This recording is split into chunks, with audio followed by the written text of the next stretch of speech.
YouTube, Fozo Riptide here, coming at you with another live commentary.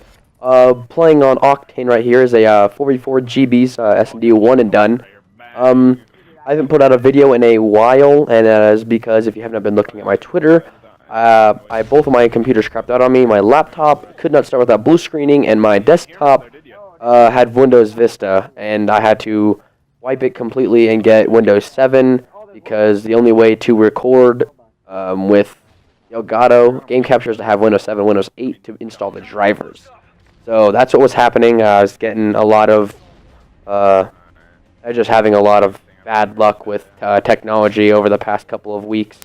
But I am back, recording, live streaming, all that good stuff, and finally back to putting out a YouTube video, getting on that YouTube grind, you know? That's all we need is some, Fozo needs that publicity, bro. Anyways, aside from all of that, in this video I want to talk about the team, you know, Fozo, my future, our future, the new update, the new maps, all that stuff. But before I get into that, I just want to talk about this gameplay really quick. This gameplay, I think we ended up winning 6-2 or 6-3. It wasn't a shutout, it wasn't anything special. It was just, I thought it was good. I mean, it was just a regular, regular GB. We didn't really face a good team or an impossible, impossible team. But we played as a team, and I just wanted to show the outcome. We won, and we're getting stuff done. Fozo's doing work. Yeah. Infinity Ward recently put out. If you didn't know, Infinity Ward recently put out an update with the new map packs. I don't have the map packs yet, but obviously I got the update because that's mandatory. But I would like everyone's opinions. If you want to talk about it in the comments below about how you feel about the update. I think their intentions. I think Infinity Ward's intentions were good. I really do.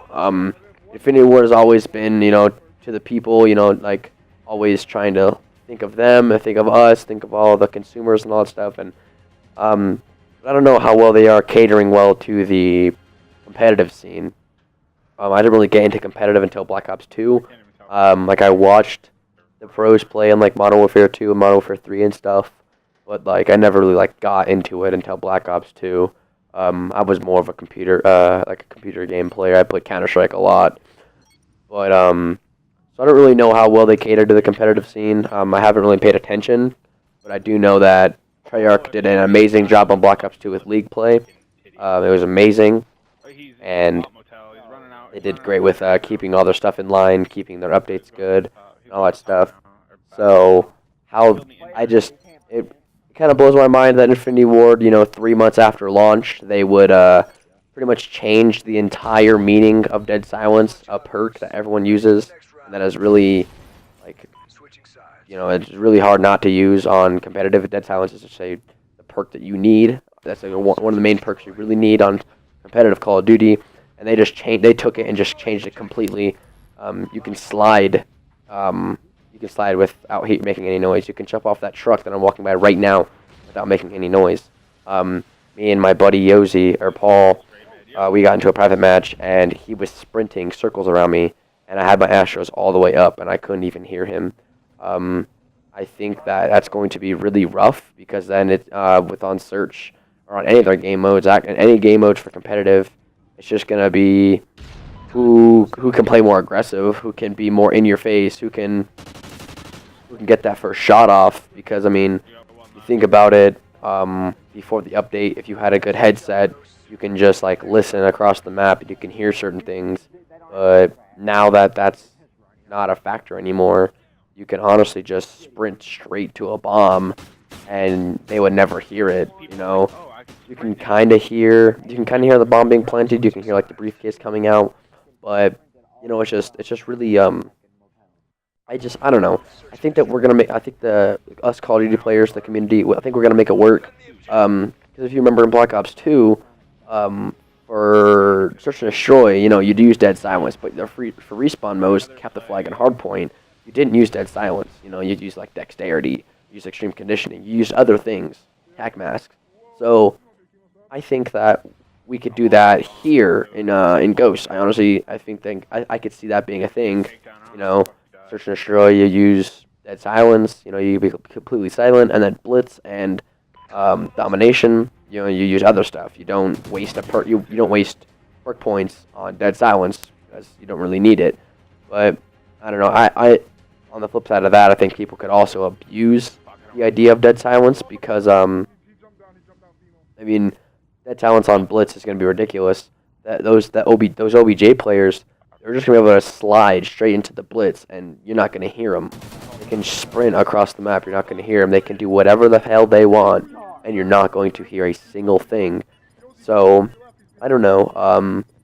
We'll see what goes on with the next couple of months. You know, we have COD champs around the corner, which actually Fozo Gaming is going to be participating in the United States preliminary.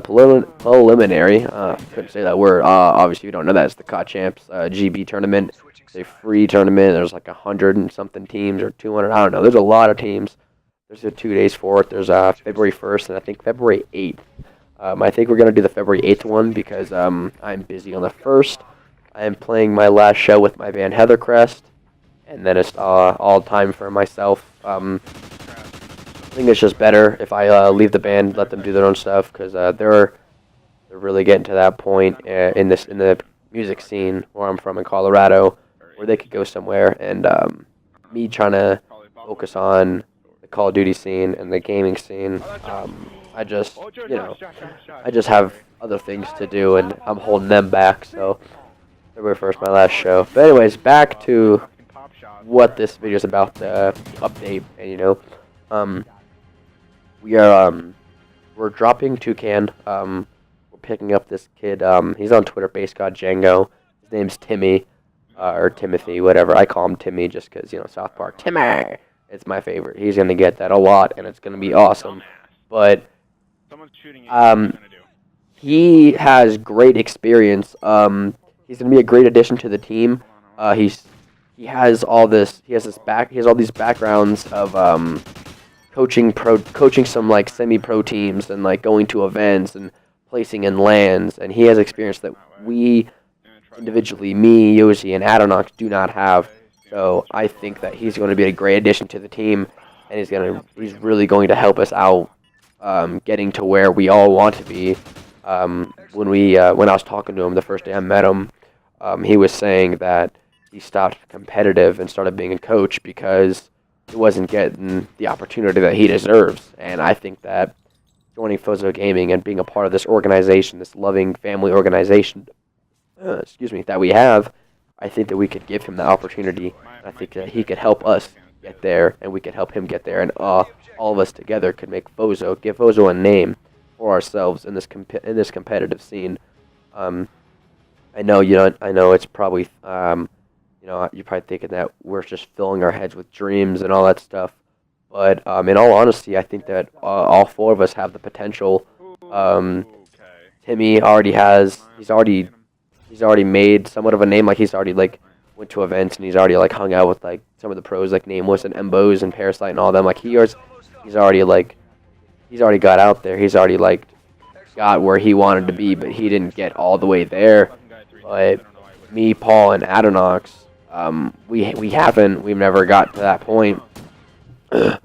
And we just want to get there. We just want to make it there. It's, like, obviously we know it takes time. You know, you can't just force it. You can't just push it. But we all know exactly what it takes, and we're willing to do that. We're willing to do whatever it takes to make it to the top. And I feel like I keep saying that I feel like we can do it, but I mean I know we can. It just takes practice and time and a set fourth. Obviously we've been through a lot of fourths. You know, we before, like, because I was on the team in Black Ops 2, and then I left, and they had a full team, and then when I came back, you know, I picked up Mince, Adonox, and Zaggy, and Mince left, and I picked up Kuka, and then Gabe left, or Zaggy left, we picked up Paul, and then Kuka left, and we picked up Toucan, and now we dropped Toucan, and we picked up Timmy.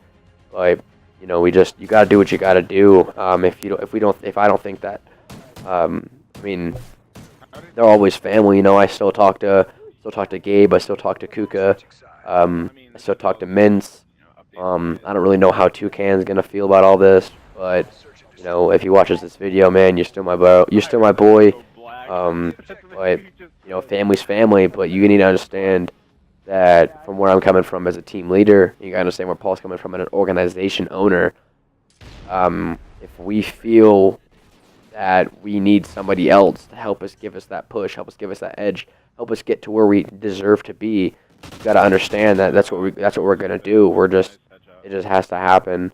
So I mean, it sucks, but you gotta do what you gotta do, I guess. That's all it comes down to. But with this video coming to an end, you know, we won 6-2. You know, like I said, it wasn't anything big. It was just a video that I wanted to put out and talk to you guys about. But don't forget to like, rate, comment, and subscribe. Check us out on YouTube, Twitter. Check me out on Twitch /Riptide TV. And don't forget to subscribe and follow. This has been real, but this Riptide is rolling out.